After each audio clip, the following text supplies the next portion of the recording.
I've been working with life and balance training for a while. In the beginning, I was talking to subject matter experts, interpreting their explanations of neuroscience concepts, and then turning their expertise into training materials. Together, the experts and I created kick-ass handbooks for practitioners that explained everything from growth mindset to deliberate practice. The subject matter experts gave great academic explanations of concepts, but to me, it was really important to create activities that would encourage practitioners to take this knowledge and use it in the real world. I looked at every academic paper that the experts used and extracted the experimental methodology. How could I use these tried and tested interventions and turn them into activities that would support the explanations? And so, the client workbook was born. With its focus on action, it was the perfect accompaniment to the theory-dense handbook.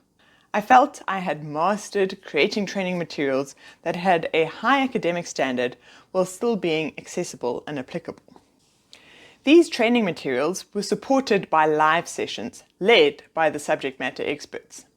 But in the early days, we found that the presentations weren't really supporting the handbook or workbook. Experts would veer to two extremes. Sometimes they would read the handbook content verbatim, not adding any of their own insight and expertise. And sometimes they would go off on random academic tangents that didn't clearly relate to the course content. The solution was to carefully craft the slide decks and breakout group activities to support the experts presenting their live sessions. I made sure that we were on the same page about the story that the module was meant to tell by highlighting key takeaways and how the given material supported that conclusion. But other than the broad outline, experts weren't required to follow the given slide deck. They were encouraged to add slides and fill in the explanations with examples from their field. It's a careful balance, giving enough scaffolding and structure to give the experts a starting point, while leaving enough space for their expertise to shine through. I had mastered the art of allowing subject matter expertise to shine through. We now had a robust course. I felt that our work contributed to a greater good. The theory and practice complemented each other, and the live sessions harmonized with the written material. It was a comprehensive offering, and practitioners expressed an appreciation for both the content and the structure. We started getting testimonials that expressed how much personal growth participants had experienced and how much success they had taking this material to their clients. It felt great to have created a product that had such a positive impact on everyone it touched. But as the cohorts came and went, we spotted a new problem. Practitioners made it through the course with flying colors, but sometimes struggled with implementing the knowledge with their own clients.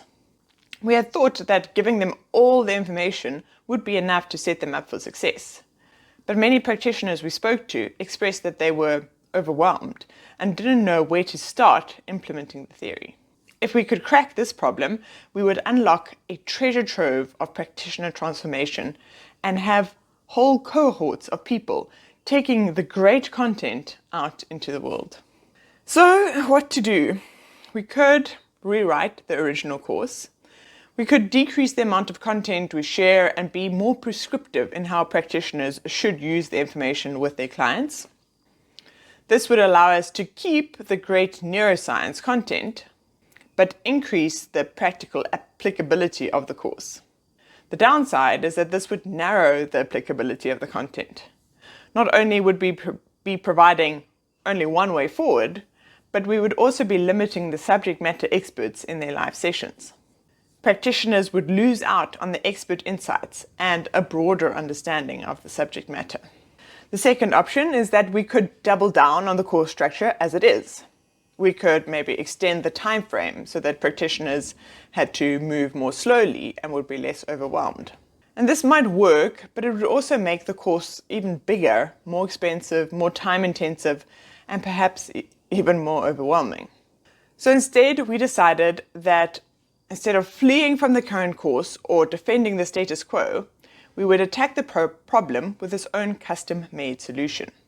If we could get a peer-based mentoring system going, we could create a next phase. Beyond the content knowledge, we could create a space where practitioners could help each other organize the information to support their unique client base, or learn the skills they need to implement the information in the real world.